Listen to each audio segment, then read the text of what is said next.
Welcome to the show. Here's my dad. On this episode of the Infant Adoption Guide podcast, our guest is Brittany Landstrom, a mom through adoption, here to share her infant adoption story. Hey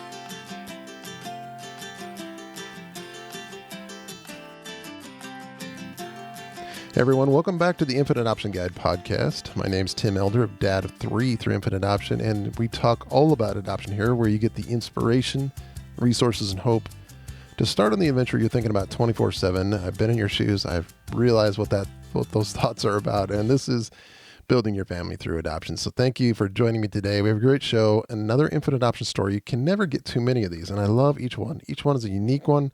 Each one is something we can learn from and find inspiration from. So I hope you do today. Brittany Landstrom is here to share her adoption story, and let's get into that interview right now with Brittany. All right, our guest on the show today is Brittany Landstrom, a mom through adoption, and she knew at a young age she would not be able to have biological children, so her and her husband chose adoption as a path to build their family, and they live in Canada and had a little bit of a bumpy road to adoption. And they first tried to adopt in Canada, then went international into the U.S., and finally came back to Canada, and we're going to let Brittany tell that story, and I'm just so excited to have her on the show today. Welcome, Brittany. How are you doing? Thanks for having me on the show. Yes, thank you for joining me. And I just love talking to infant adoption stories, and I'm excited to hear yours in more detail. And as I said in the intro, no two stories are the same. They're all unique, and we all have something to learn from them. So what led you and your husband to adoption? Well, when I was 15 years old, I was diagnosed with Turner syndrome, which is a genetic disorder leaving me unable to have biological children. So I knew at a very young age that adoption was probably going to be my only option. So I was prepared for what was in store for me. Yeah, so you and your husband probably were on the same page when you started your journey, because that was probably something you discussed right away, huh? Yeah, I pretty early on in our relationship, I let him know the situation. Yeah. That's a pretty big thing to discuss. But I felt he needed to know early on, so he knew what was in store. So yeah, we were on the same page with that, with going through adoption. And when we started our journey, they give you all these training books and all this stuff, and we had to have really good talks because you have to talk about so much things, like Right. how you're going to raise your child, what are you willing to accept, what you're not willing to accept. So we're pretty much on the same page for a lot of other things. Yeah. So what part of Canada are you again? Saskatchewan. Okay. So that part, or actually anywhere in Canada, might be a little bit different than the U.S., but we're going to talk about some of those differences as we go. But how did you get started? Was there a local adoption agency near you, or who did you turn to help you get started? Yeah, so there is a agency called the Adoption Support Center. And so you have your first meeting with them, and they kind of go through all the different scenarios. They go through domestic adoption, international, and private. And through them, we got linked up with a support family because we were actually wanting to do international as well. So this family adopted from the same agency that we were looking at in Florida. And so they linked us up with that family just for support and guidance. And yeah, they're a very great agency. So they give you a lot of information, and then you kind of make your applications. Yeah. So you got all your questions answered. You kind of knew that after meeting with them and going through their informational process, you understood what the journey was going to look like. Did you have any questions at that point, or you just felt pretty good about moving forward? We both felt very good moving forward. We knew it was going to be a long process, so we actually started before we even got married. Oh wow! Okay. Because we knew it was going to take some time. Yeah. So it was only a couple months before our wedding, but we had that meeting with the Adoption Support Center. even before we were married, just because I knew, and we knew that it was going to be a lengthy process. Wow, you guys are So go-getters. we'll get Right started. before your wedding, you had all wedding plans going on, and you still had time to. Yeah. That's awesome. That's really cool. So you started the process. You're going through this adoption agency, and did you know at that point you were going to adopt a baby from locally from inside of Canada, or did you know that yet? So what happened? Yeah. So in Canada or in Saskatchewan, infant adoption is not very common that I'm aware of. A lot of times it takes a long time for children, like usually they get apprehended, get put into the system, get put into foster care, and then it takes a while for them to be able to become adoptable. So pretty much the only way that an infant can be adopted is if their parents relinquish their rights and do a Okay. voluntary committal. Okay. So it's very rare that happens in Saskatchewan. So we were not sure, like we really wanted an infant just because, right, we weren't able to have children, so we wanted to spend as much time with them as possible. So hence why we chose the international route, because the agency in Florida was infant. So we're actually doing both at the same time. We're in both right. pools. So we had no idea what was going to come first, what was going to happen. But we're in the both pools and kind of seeing what was going to kind of put our straws in both hats, I guess. And did that cost more to have both? So here it doesn't cost anything. Okay. But for the international gal, we had to pay agency fees and an application, and yeah.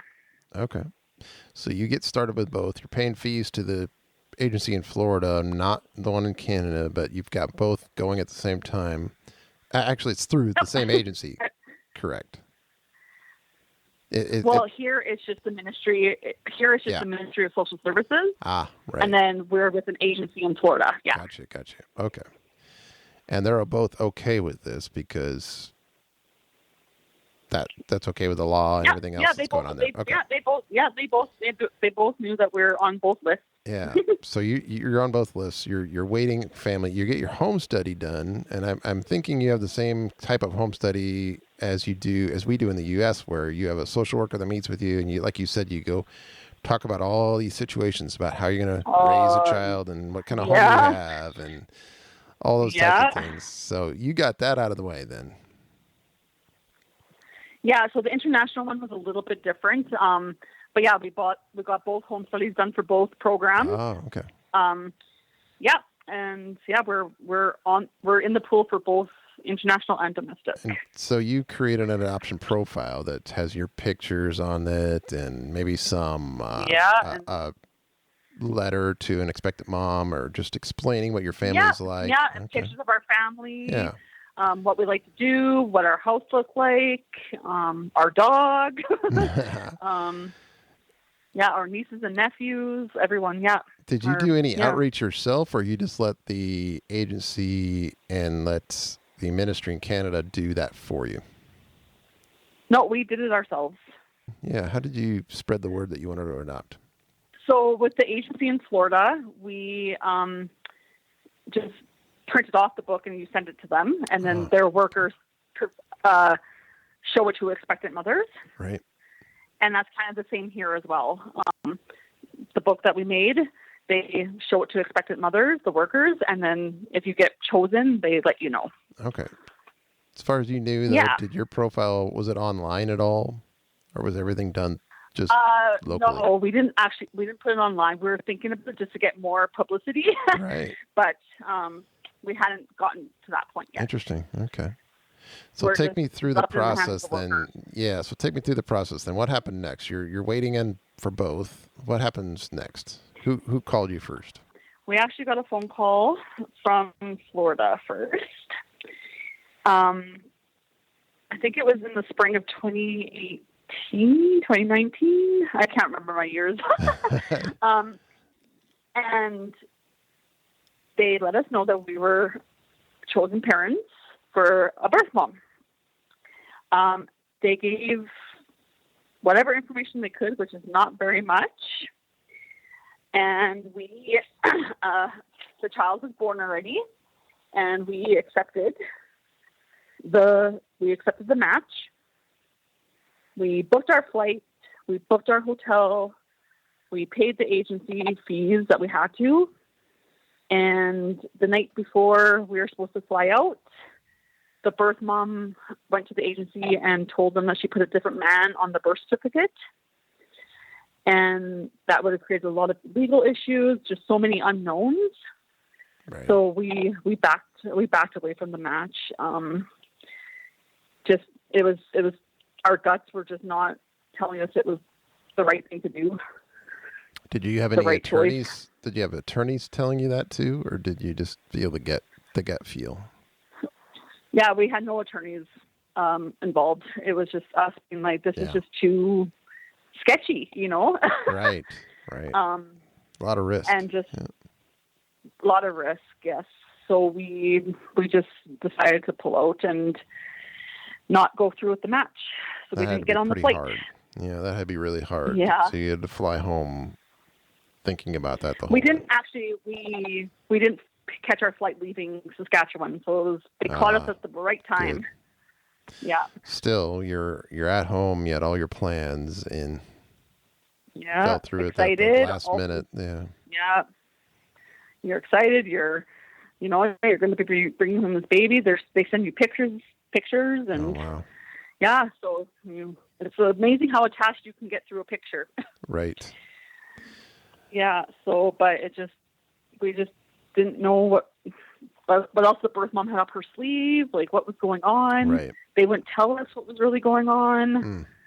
So we felt it was the best decision to just not go through with it. And was the agency okay with that? Did they try to talk you out of that? They were fine. They said, you guys can still come down and we can figure this out. And they tried to get us to still come down, but we didn't. But they understood. Yeah. Did that change your thinking about how adoption is going to work for your family? I mean, how did that make you feel? Well, just put a little, how do I put this? Sour seed in our mouth. Yeah. Yeah. We had a spot where we were a little bit angry and then we regretted the decision and then we were okay with the decision. Like you go back and forth, like it was a whirlwind of emotions for sure. And were you out any of the funds that you gave them already, or how did that work? We got majority of the financial piece back, but we did lose a few thousand. Okay. Yeah. That also probably had to weigh into your decision there too, I suppose. Yeah, for sure. So you decided to back out, making that hard decision. And what was your next move then? Did you continue to wait with both that agency and the ministry in Canada? We were still with the ministry in Canada. And then Florida, we had asked that to give us a little break if we were matched. Yeah. And they respected that.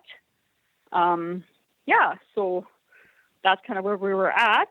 Then the following year, just because international adoption is super expensive, and so that following January, I believe it was, they asked us, like, are we willing to proceed? Like, what is our option? And we decided to not proceed with the agency anymore. So we took our names off the list in Florida. Okay. And then just kept our name on the list for Canada for domestic. So after you had some time to think about it and kind of just get your wits about you again and go, what do we want to do? How do we want to do this? You decided not to continue with the Florida. Okay. No, yeah. I got you. And then we were just left on to domestic. Yeah. And you knew by doing that, you probably weren't going to get a newborn, but you also weren't going to be spending a whole lot of money either, and Right. time and effort trying to do an international adoption in the U.S. Yes. Yeah. So our age range in Canada was 0 to 5 years old, was what our kind of age range was Okay. for Canada. Yeah. How long did it take you by the time you got your home study done and everything, like you're waiting until you got that match in Florida? It was about 3.5 years. Oh, wow. Okay. Yeah. And then for here, it was about 4.5, 5. So after that 3.5 years, you got matched in Florida. That fell through. How long? It took you Right. another year to adopt from Canada? A year and a half. Year and a Yeah. half? Okay. A year and a half-ish. Yeah. And tell me how Yeah. that went. Well, so it went really fast. So when the process got started, so on September 2nd of 2020, we got a phone call from a social worker at the ministry here saying that we were a match for birth parents that were making an adoption plan for their unborn child. The child wasn't born yet. So they asked us to meet with them the next day. So we did, and they presented, because the baby wasn't born yet, we had no information on the baby. We didn't know anything. We didn't know sex. We didn't know health issues, nothing. We knew nothing because he wasn't born yet. So they just kind of provided us information on the birth parents, which, again, not very limited, very Right. limited. And yeah, and so that was I think it was a Wednesday. And we let them know by Friday that we accepted the match. And yeah, and then he was born on September 11th of 2020. And so in Canada here, the birth parents have, it's called a revocation period. So they had 21 days to change their minds. After the baby was born. After the baby's born. Okay. So our worker felt it was the best decision to put him in a foster home for those first 3 weeks, just in case if they did change their minds, so that it didn't, right? Instead of him coming home and coming Right. here and then Right. them having to take him out, That right? would be It just really would have hard. been Yeah. Yeah. yes. So we were okay with that plan. I felt really good with that plan. So he was born, and then he spent the first 3 weeks in the foster home, and we met the foster mom. She was amazing.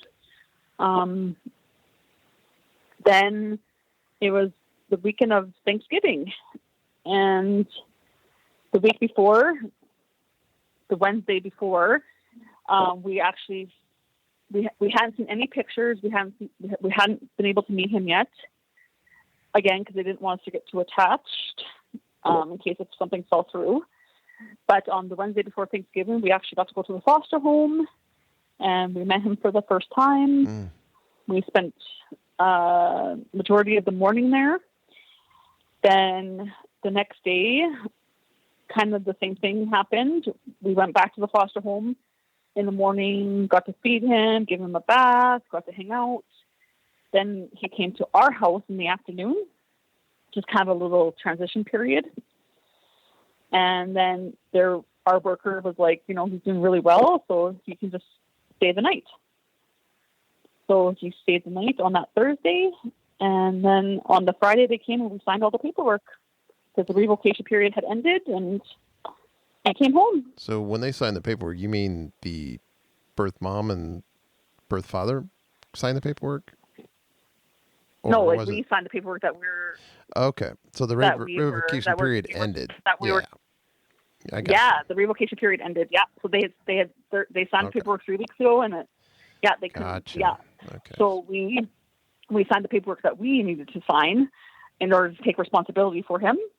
And yeah, has been home ever since. What made you accept the match if they didn't give you any information other than the information that the birth mom? No, they didn't. So, and how honestly, come they couldn't give you that? Is that just maybe is it the law that they can't give you that information, or why wouldn't they be able to give you information about the baby? They do. Like they give you information, but it's like I said, it's very limited. Okay. Right. But so they wouldn't tell you if it's a boy or a girl. Yeah.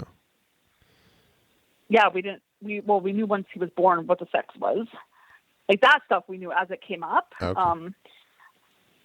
But just at the initial meeting, right? It was pretty much just on the birth parents. Like we kind of just got told like why they were making this plan, why they picked us, and stuff like that.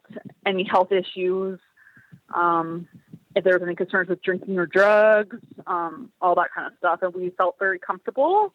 Again, this is all on paper, and you're trusting that these birth parents are telling you the truth. Right. We felt very comfortable with the information that was provided to us, and yeah, so we said yes. Why did there was no major concerns. So, can you share with us why they did pick you? Is that something you are okay with sharing? Yeah, they loved our book. Yeah. They could tell that we're very family oriented, and my husband made a joke in one of the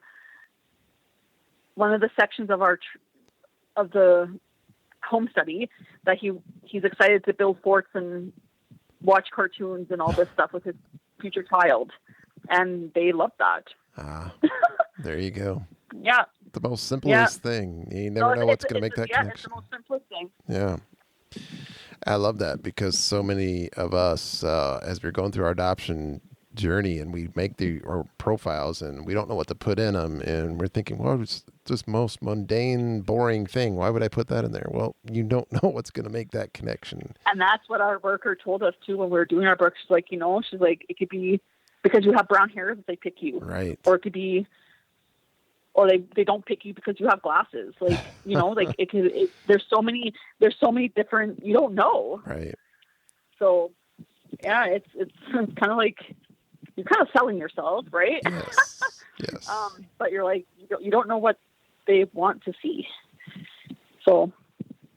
All right. Well, I want you to talk about a little bit about what was it like when you first met your son. So he's in the foster care for those 3 weeks, those 21 days. And right at the end of that is the first time you get to meet him. So you're walking in to somebody else's home. So yeah. And you see this little baby boy and you're like, could this be our boy? Or what were you thinking at that time? Right. It was just so surreal, like we walked into the foster home and we're kind of just like taking our shoes off in the entrance and getting ready, like taking our jackets off and stuff. And then all of a sudden the foster mom just comes around the corner holding this little man, and and she just handed him to us, and I just started bawling, and we just hugged him and took him to the couch and just snuggled with him, and it was a beautiful moment for sure. Did it feel like he's yours at that moment, or did you still feel a little bit of hesitation? No, I felt he was mine at that moment. Yeah. We definitely felt that he was ours. Even though you had that day or two left in the revocation period. Yeah, it was it was hard. But we were, it was very surreal. So you got to meet your son's birth parents. Yes. So during that revocation period, so during those 3 weeks, they actually they said they want to meet us in person. Yeah. And we were totally fine with that. Yeah, we met them at the office, like the ministry office, and we got to meet them, and it was like a 2-hour long meeting. Whoa. We just wouldn't stop talking to each other. There was lots of tears, lots of crying. lots of laughing. Yeah, they got to ask us questions. We got to ask them questions. Can you describe what that was like? I mean, it's in an office situation. Did you walk into a room that they were already sitting in, or how did that work? Yeah, they were already sitting it was like a kind of like a conference room. They were already sitting in there, and due to COVID, we had to wear masks. We had to keep distance because, like, I wanted to go run up to them and hug them. Like, that's what I wanted to do. I'm a hugger, so that was but I couldn't because of COVID. So, yeah, we had to sit on the like opposite side of the table, 6 feet apart, and yeah, we had to wear masks and. Yeah. What did you say to them? Well, what was the first thing? Yeah, it'd be really awkward. What was the first thing you said to them? I honestly don't remember. Probably hi. Oh yeah, I can't remember. I think I just started crying. I think probably. Yeah. Obviously, you talked about your son a lot. What else did you talk about with them for 2 hours? So yeah, like again, they explained to us why they picked us. They kind of asked us, just like generic questions regarding like religion, like what we practice, just stuff like that. School, like if it's going to be Catholic or public, it's kind of like how we're going to parent. Yeah. So they knew a little bit about you through your profile, but they just wanted to know more. They wanted to be a little bit reassured that you are the right parents for their child, right? Right. That we were the right match. The right for sure. choice. Yeah. So we have an open agreement with them. So right now we just exchange emails, and eventually down the road, when I think we're more ready than they are, but eventually down the road, they will meet him in person. Nice. When the timing is right. And they don't know when near that will you? be, but yeah. Do they live near you? Yeah, they live in the same. They live in the same city. I don't know where. Right. And they don't know where we live either. So it's just the only communication that we have with them is through email. Yeah. And how old's your son now? You said he'll be 7 months. Yeah. He'll be 7 months on Sunday. They asked us to keep them informed when he hits milestones. Yes. So when he rolled over for the first time, I sent them an email.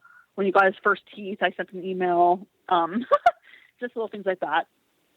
And your emails, do you put a lot of pictures in there too?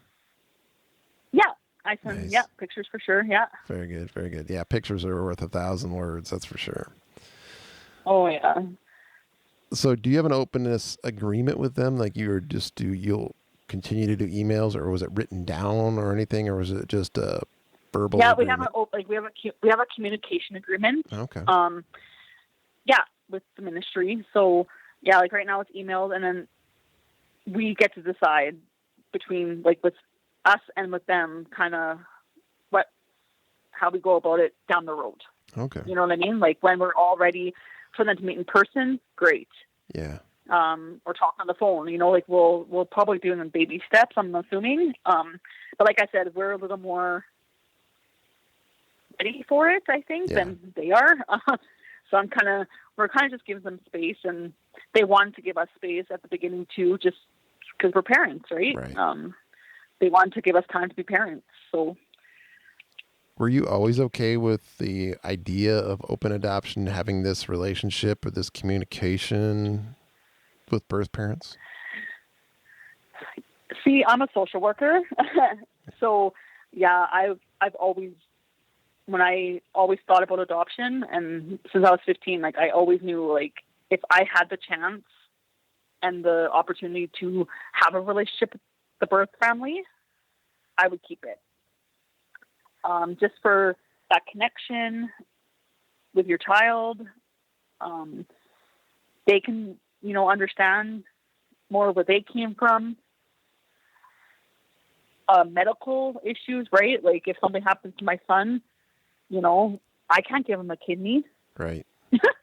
he's not biologically mine. So it's just having that communication with the birth family, I think, is super important. I know there are situations where it wouldn't be appropriate or wouldn't be safe or whatever the case is, but in our situation, there's no concerns. So I feel it's in the best interest of the child, for sure. Absolutely. 100% agree. Yeah. And I think in most cases that is the truth. I mean, very rarely do I hear about anybody that has a purposely closed adoption, and if it is, it's only because the birth family chose to not want any communication. Right. Like if they would have said like, no, we don't want any communication, we would have respected that as well. Yes. But they were on the same page with openness, so that's great. But they would have said like, no, we don't want any emails, no nothing. Then we would have had to respect that as well. That's good stuff. Just puts a smile on my face knowing that you're holding that little 7-month-old. I just brings back those memories for me not too long ago. Our kids are 14, 8, and 4, so yeah. Yeah, it's a fun age. You're learning lots. Oh, gosh, yes. Well, I hope you do get to continue to have a more relationship with your son's birth family, because it is very rewarding for us. All three of ours are up in adoptions, and like I said, we're kind of leaving the ball in their court. Yes. Like when they're ready to do things, Yep. We'll be ready. Like I think we're more ready than they are. Like I'm ready to have them to my house for supper now, you know, but they're not at that place right now. So hopefully they'll get there, and if they don't, you know, but they know that I told them in our meeting, I'm like, you guys will always have a place in our heart and in our home. And yeah, so we kind of just left it in their court. Like when they're ready to do things, if the timing's right, we'll be ready as well, you know? Yeah. I wanted to ask you this. I guess I didn't think about it until right now, but you're in that meeting and you're ending the meeting with them after 2 hours of laughing and crying together and sharing and talking. How hard was it to leave them? Was that the most emotional time of your meeting? Was when you guys had to say goodbye and you couldn't hug? Yeah, for sure. Yeah, I wanted to like so bad because I'm a hugger. I'm a very touchy-feely person. So hugs but I couldn't, and it.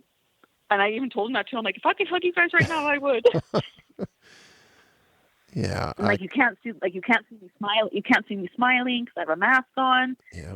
You know, like it was a different time. But they know what you look like because they saw you in the profile and all that. So, yeah. Yeah. And then the other thing too, it's like, they still have that time to change their mind. So it's like, are they going to think this is the right choice now, you know, after meeting us? Ooh, right. Are they going to change their minds now, right? Like, you don't know.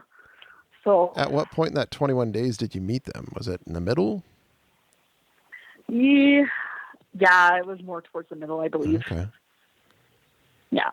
So you did have that thought in your head, like, oh, if we meet with them, yeah, they're in the middle of this, and they go, oh, these are not the people we thought they were. Well, right. Like that could have happened. That could have happened too, you know? Like we didn't know what we're walking into.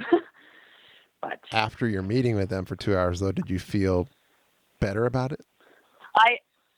Yeah, like after we left the room, we felt pretty confident that they were not going to change their minds. That's good. So, that's really good. Yeah. Boy, that's a harrowing, or not harrowing. That's just a tense situation. I mean, just because Yep. Everything's on the line For there. sure. I mean, you want to be parents. This is your opportunity to be parents.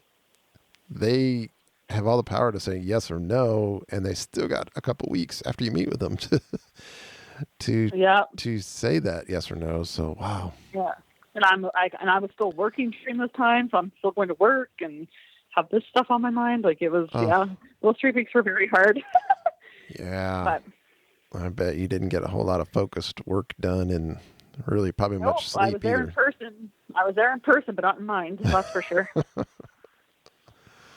It's really cool that not a lot of people get to meet their kids' birth families, and especially Yeah. before you adopt, and you're in this middle of this revocation period. So there's a Pandemic. lot of, Yeah.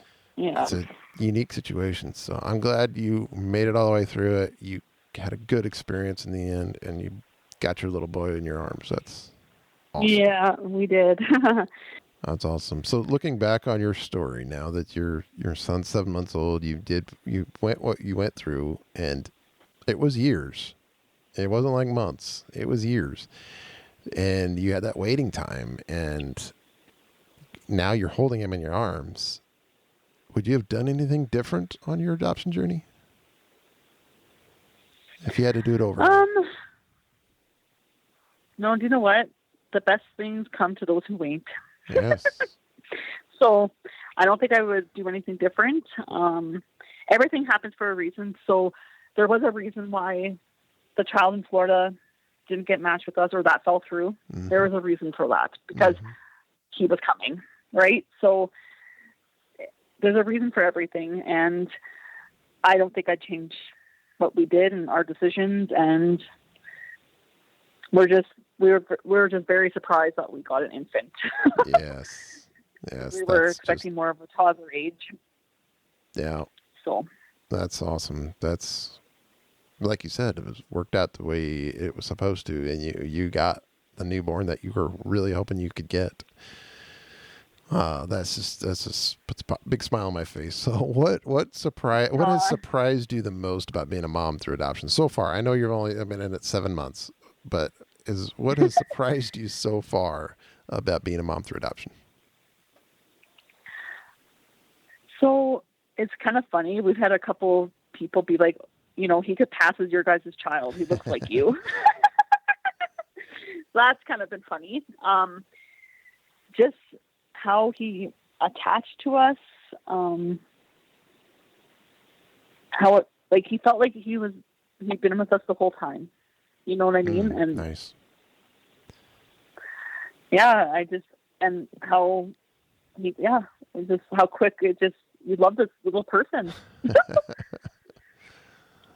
The connection. Yeah, I think a lot of folks, or not a lot, but some people worry about the connection part, right? Are they going to, how Right. can I feel this instant love with a child that was not born of us?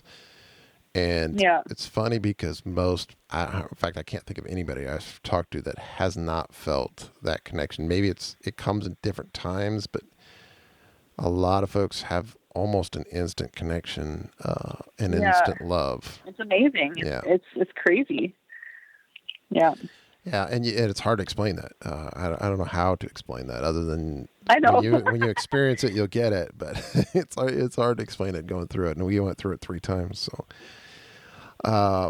So as we wrap up here, I wanted to see if you had any tips or thoughts or lessons learned for somebody who's listening to this, maybe and they're considering adoption, or maybe they're on the journey and they're just haven't adopted yet, and they're waiting, and it's hard. What would you want to tell someone like that that's in that situation? So my biggest tip is to trust your gut. If something doesn't feel right, ask questions, get answers. You don't have to say yes, right? If something doesn't feel right, trust your gut. And if it does seem right and it does feel right, trust your gut. Have patience, because, it is a very, very long process. Some people are very lucky and it's not. However, I don't think that's the norm in the United States as well. And honestly, listening to podcasts about adoption, hearing other people's stories really helped me. Those 5 years that we were waiting for him. Just listening to other people's stories, and that, they've gone through the same thing. Yeah. Adoption fall through. And then in the end, they get their child. So it's like, it gives you hope.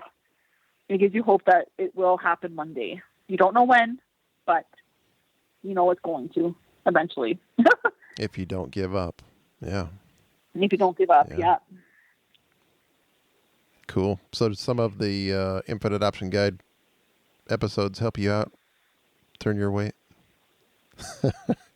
So I started listening to you. I've also I've listened to Adoption Now. Good. I love them. Yes. Yeah, and then I forget what the third one is that I listened to, but yeah, it's really good. It's really, That's really good. There are a lot of good podcasts out there. Yeah, I had a little shameless plug from me there. Sorry about that. I didn't mean to put you on the spot. Well, thank you so much for coming on the show. I have a different story because you're in Canada but you tried to adopt to the U.S. and you ended up getting that newborn from Canada. So I love your story. I love how much you've shared your heart. And I agree with you that stories are so inspirational and they bring so much hope. And I just want to thank you for being courageous enough to come on the show, tell your story, so others who are listening to this will come after you and adopt after you can have that same hope, that same inspiration, that they can do the same thing that you did, even in the U.S., or maybe they're listening in Canada. That's cool too. I hope there is folks listening to Canada that will listen to this and really find that hope and inspiration from you. So thank you so much for coming on the show, Brittany. I really appreciate it. Thank you for having me. All right. Great interview with Brittany Landstrom from Canada, sharing her story about her little one, her now 7-month-old boy that she gets to hold in her hands and love on and feed and change diapers. And just so much loved having her on, sharing her story, sharing her heart. Just amazing. I just don't get over listening to these infant adoption stories, and I hope they do the same thing for you, is for me, which is give us hope and inspiration and joy. And I hope you get to listen to more of these stories and get to move forward with your adoption and what's going on in your world. And if you don't feel like things are moving the way you want them to, think about making some changes to your profile. Make maybe some changes. Maybe you need to change agencies. Maybe you haven't found an agency yet. And if you haven't, I'd invite you to go to findmyadoptionagency.com. There you can get the 4 steps to finding the right agency for you. And we'll be happy to help you out with that and get you moving forward. Go to infantadoptionguide.com too. There's tons of resources there on whatever you need to help move forward with your journey. I hope you get to listen to all the podcasts. Go to infantadoptionguide.com/85 for the show notes, everything that we talked about, and the highlights on today's show. So, and a bonus tip here, if you need support, come join our Facebook group. At the top of the page at infantadoptionguide.com, it's a Facebook group there. You just... we'd love to have you there. Join a couple thousand of us as we're there providing support for each other every day. So thanks for listening. Until next time, you are in my prayers as you go on the journey to build your family through infant adoption. God bless.